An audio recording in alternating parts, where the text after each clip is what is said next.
Everybody, Super Strider here, and let me adjust this audio real quick, because I think it's a little too loud for my speakers. And right now I'm trying to fix my capturing thing because I'm getting some lag, but then again, I have a really bad laptop, and I know that fire crackling is getting really annoying, so let me adjust that real quick. So that the focus is mainly on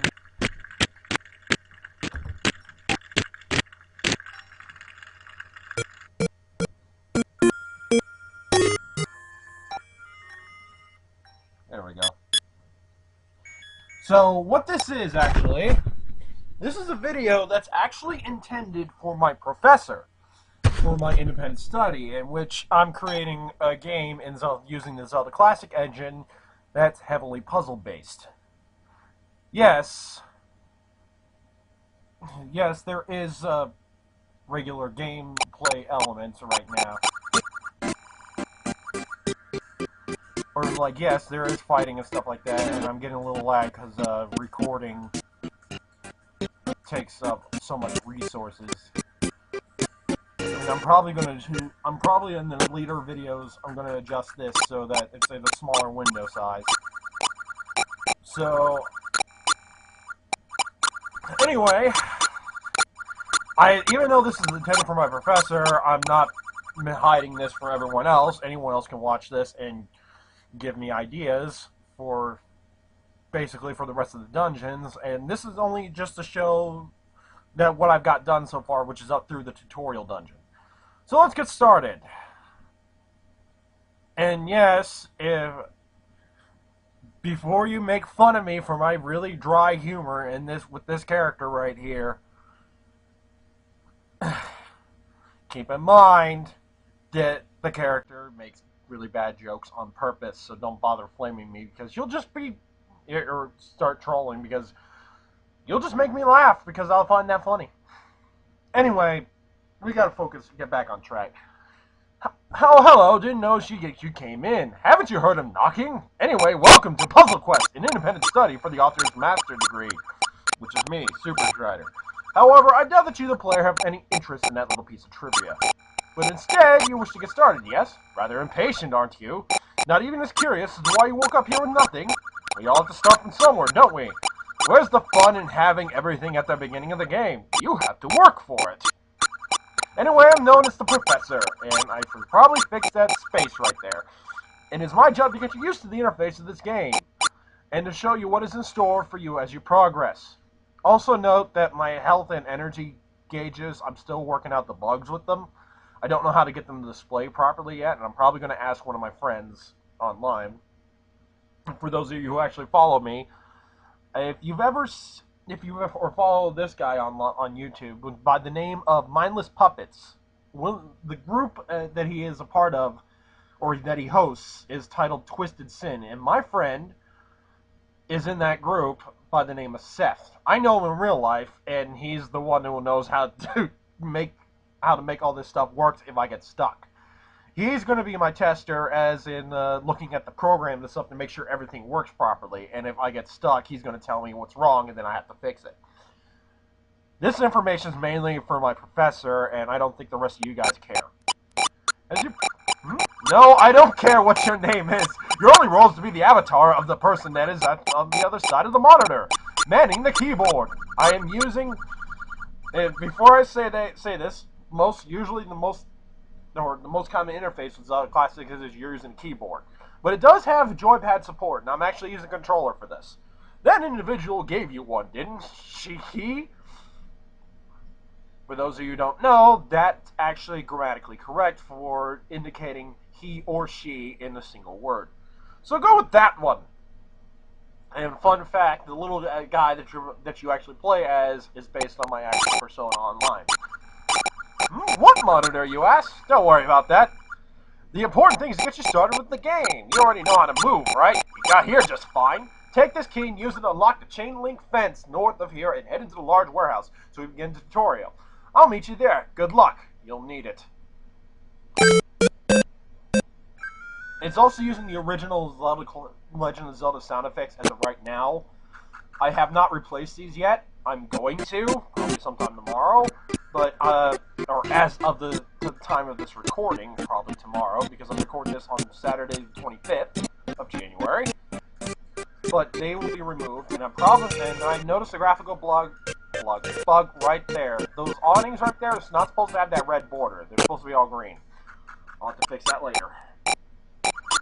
So, I'm the General, this is my place. I sell all sorts of stuff, from medkits to weapons and armor. I even have some special items may be considered illicit in nature.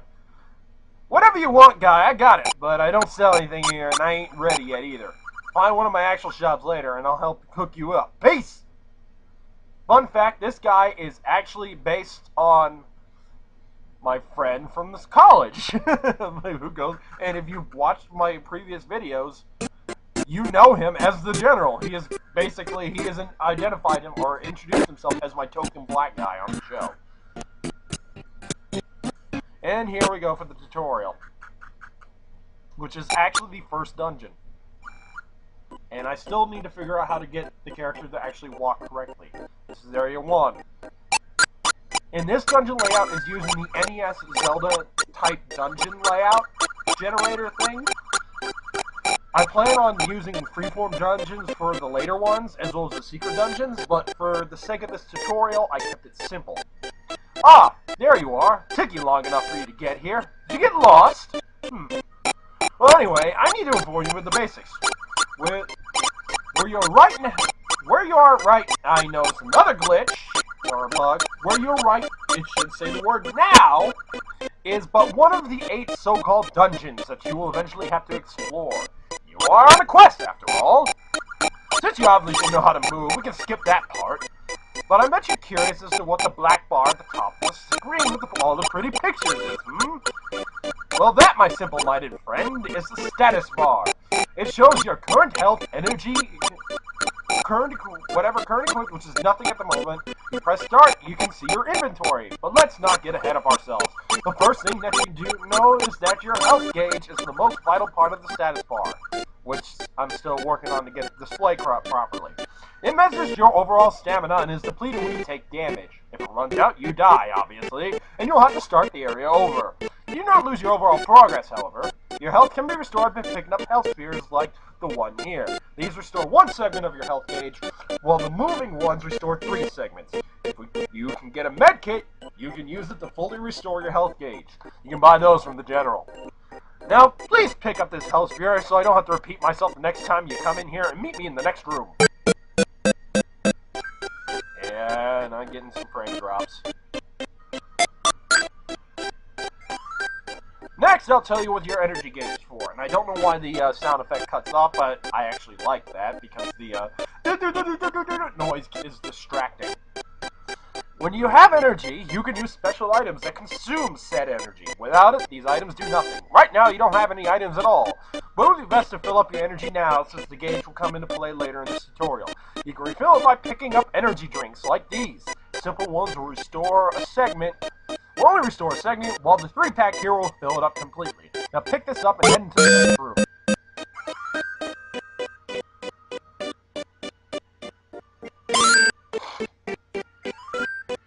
See that door over there? That is a locked door. You're familiar with the concept, yes?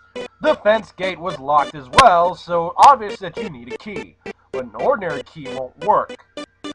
These doors require a card key. These doors are easy to spot since they have a card reader on the side of them. Luckily, I have a card key right here, but later on you'll have to find others yourself. Oh, keep in mind, these cards only open doors in the area that they are in, so don't think that you're clever in hoarding these for later. Now grab this and continue into the next room.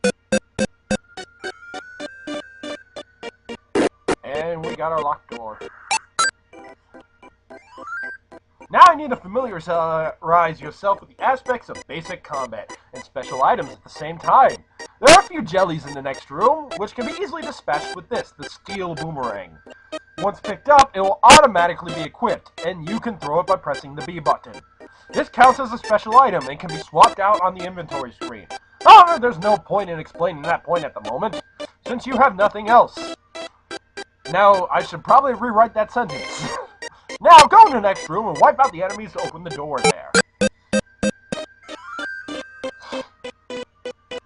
Notice I'm having these all item pickups just so you don't have, once you pick up the item, you don't have to sit through the tutorial again.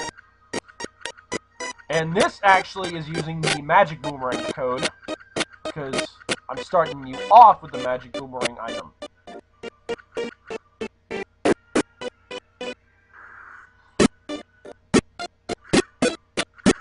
And some jellies. These are actually based on the gel, programming for the enemy editor. And some bats, which are obviously like keys. And these are actually from a template that I got off of the Zelda Classic's website, and I will cite my sources if I use sprites from a template. So, when you're watching this, Professor, I'm not saying his name because I don't think he wants me to actually say his name on the air. But anything that I have to do from a template, I will cite my source, and I've already started creating a text file just to record all this information. And it's also within the game's code or sprite or the quest code as well. So, you now know how to fight simple enemies. Next is to teach you what the basic navigation items utilized within these so-called dungeons. I'm pretty sure that you noticed the little monitor on the top left of the screen. That is the mini-map, and it tells you exactly where you are in an area. However, without a GPS, it gets a tad bit confusing, doesn't it? Here's one to get you started with, which you will have to find later ones yourself. Also, for the sake of this tutorial, the layout of this place is kept linear for you. And this is the map. And you have to go up. The GPS is only one part of the navigation equipment. While it provides you with the layout of the area, but not a destination. No, with the layout of the area, but not a destination. I should really rewrite that too, because that's written so badly. I can words good. You need a USB drive like this one in order to upload coordinates to it. Like with the GPS, this one is a freebie. However, you'll have to find the others later on yourself. Oh, what is the USB drive pointing out? You'll find out soon enough. What's the fun? So that is this game's equivalent of the compass. Fun fact! I discovered this yesterday on Steam. Apparently, there's an official game on Steam that's licensed by Marvel, of all people, titled Puzzle Quest. I had no idea.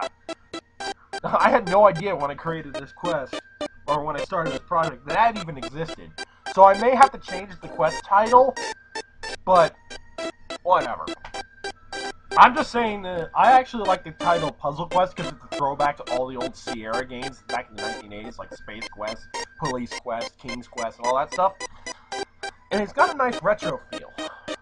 Another reason why I chose this engine specifically for my independent study is because it has a very simple interface. You use 2 buttons on the control pad, that's it.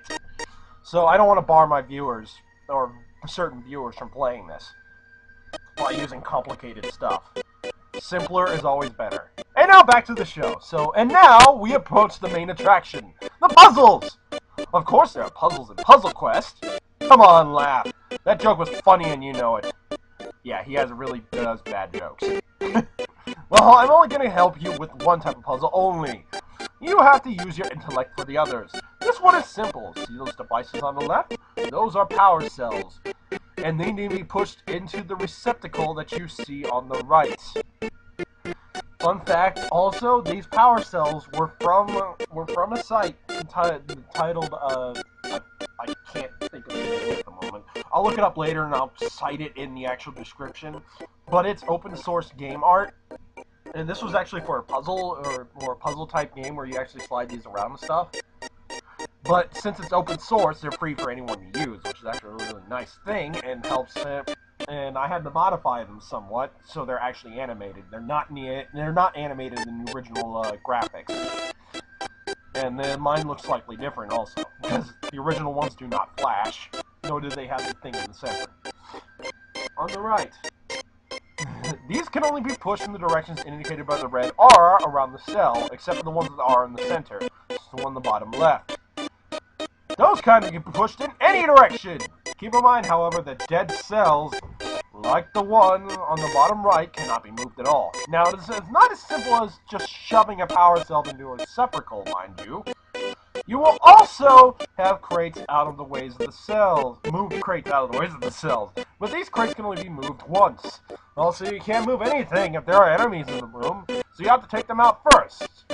So go in the next room, please, and don't make me repeat myself either. Which is why I gave him the, have him give you an item, so he'll disappear. And our first actual puzzle in the game.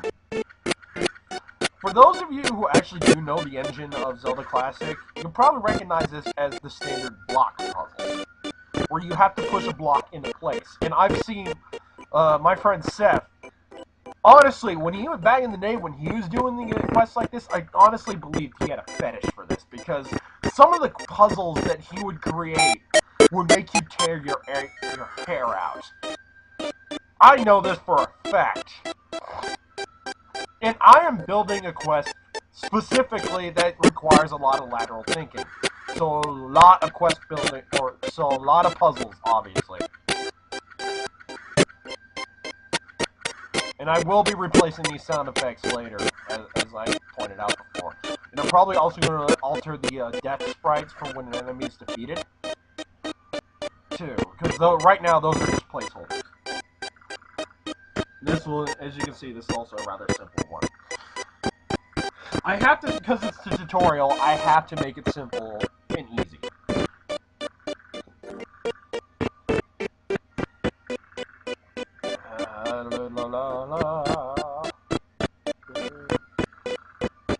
I'm still getting a pretty decent frame rate, despite the fact that I'm using most of my computer's resources to record this.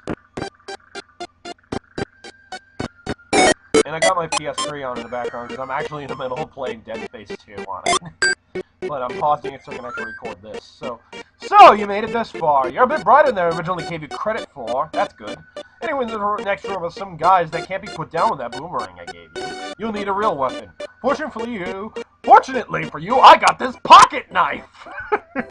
And what's with that look? I'm helping you, aren't I? You can even block their bullets with this. To attack, you must press the A button. Also, no need to muck around in your inventory. This is automatically equipped for you. The mercs in the next room shouldn't give you much trouble, as they're rather low in the pecking order.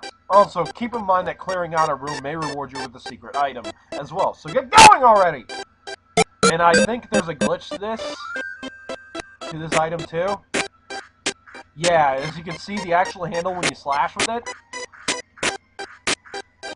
is green, and the actual sprite up there is blue. I'm gonna have to fix that. And keep in mind, this is a work in progress. Monies! Yeah, I did a lot of the original sprite work I've done, and I've replaced the majority, pretty much almost all the enemies. And I love that new effect where you can actually have an item drop from the ceiling.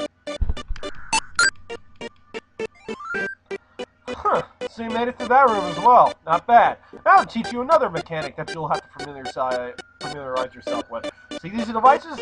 These are energy crystals. When active, they generate an electric current and power things like doors. The trick is that they need to be smacked with something to be activated. However, not all of these work, and certain crystals need to be struck with different weapons to be powered. So if none of them respond at all, chances are that you lack an appropriate weapon. Fortunately for you, I've tuned the crystals in there to respond to your boomerang. Keep in mind that in the future, different crystals may be mixed in the same room, requiring numerous weapons to be activated with. Wow, this is really long-winded. You'll just have to try and see, and keep in mind that colors the crystals represent what weapon activates them. Also, dead ones look identical to inactive ones as well. So hit everything if that is the case. And I'm giving my viewers a little trick now. The key for what you need to smack the crystal with lies in the actual color of the wiring of the crystal. Oh, there, look.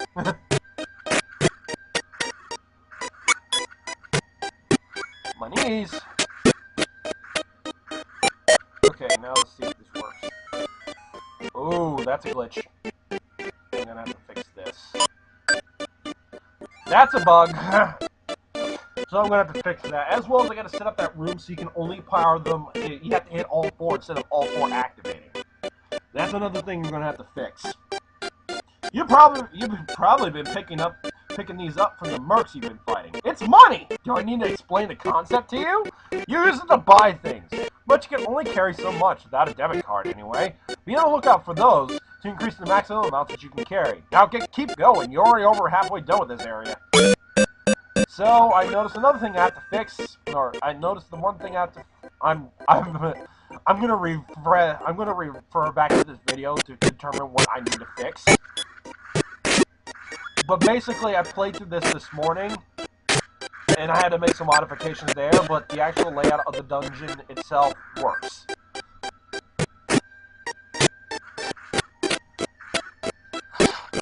And another puzzle room.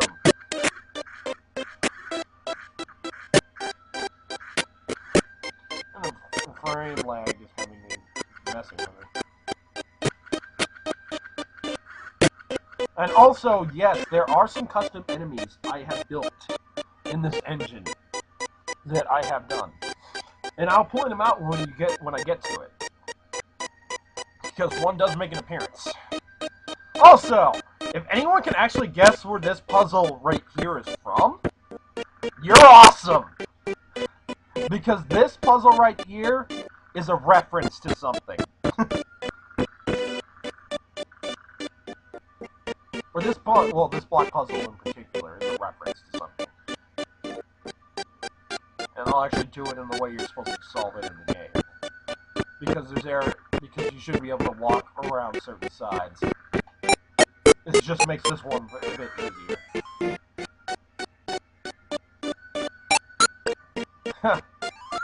What's the matter? Can't see anything? That's because there are no light sources in here, obviously. You need a torch to light rooms like this. Why a torch? Because it's fun to burn things! You can also use it as a weapon, too. However, this consumes energy when used, and the flame will only keep the room lit when on screen. So you have to memorize the layout of the room to conserve energy. But you should have more than enough right now. Oh, you also have to select it from the inventory screen in order to use it.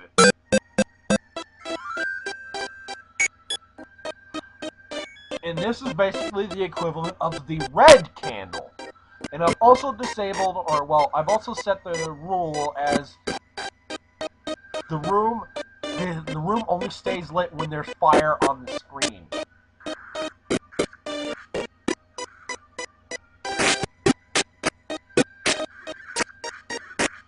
And you can actually be pretty crafty with this, where you can actually hide certain enemies.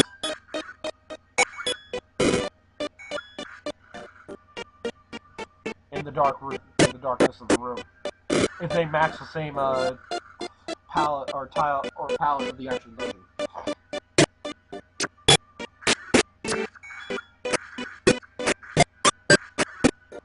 More. Oh, I got some crossbow bolts. Yeah, you don't have a bow in this. You have a crossbow.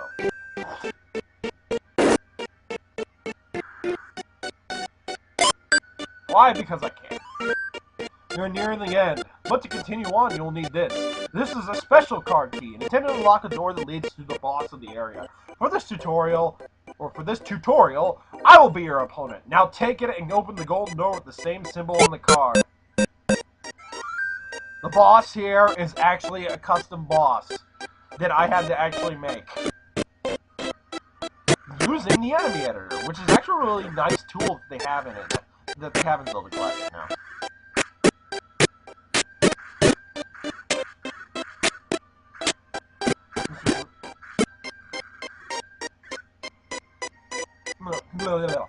I sort of lost track. But I was trying to... Yeah, the enemy editor, which allows you to make custom enemies, which I'm going to work into puzzles. And those fireballs are placeholders as of right now. And of course, this is the guy, this is the boss. You have to fight the professor himself.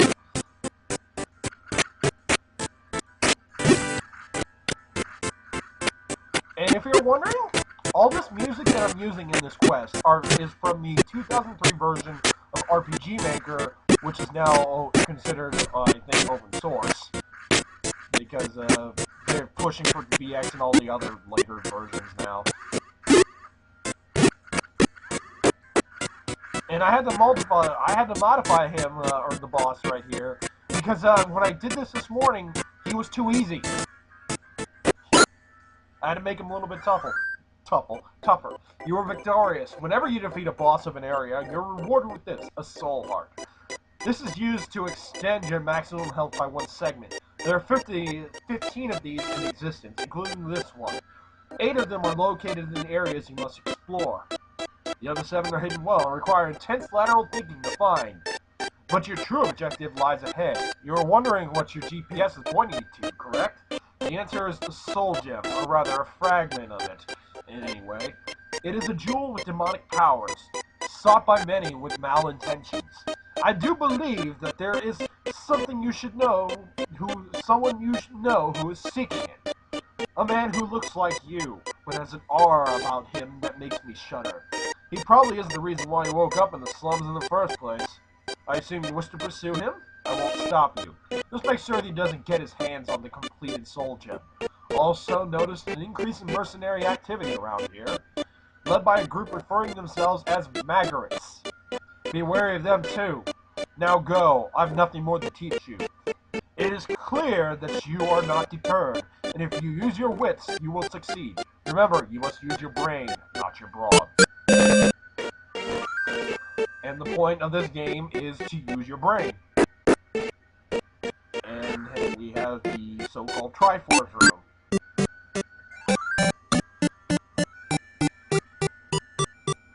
I'll be fixing those graphics whenever I can. I'm gonna talk to my friend Seth to see how I do it. And then when you're done, you spawn out here. Soul gems. Is he seeking them? I'll need to find them first.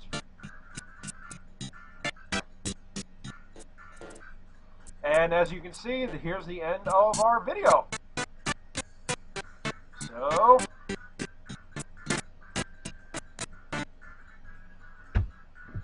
I'm going to stop the recording here. So I'm going to end game. And I'm going to go to retry. And I notice something else. I'm going to have to change that icon too, because it's using the original heart icon from my previous quest. But there we go. Hope you enjoyed this. Give me comments if you have any ideas for me to do this, or what I need to do in the future.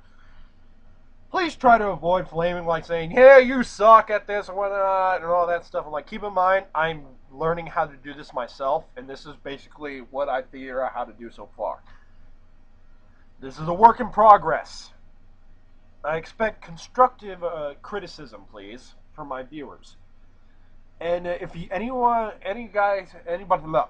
has any ideas on how to improve stuff like this, as well as any puzzle ideas, I'm opening it up to all my viewers and everyone else who's watching this.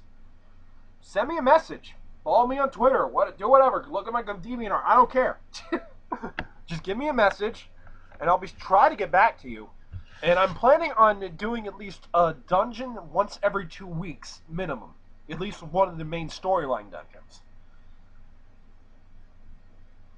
And I just hit the thing because we're now approaching the 3rd week of classes, and well, I didn't go to class last week because in Indiana, basically, the weather has shut everything down. I'm rambling. I'm going to stop the recording here, so I'm going to see you guys later.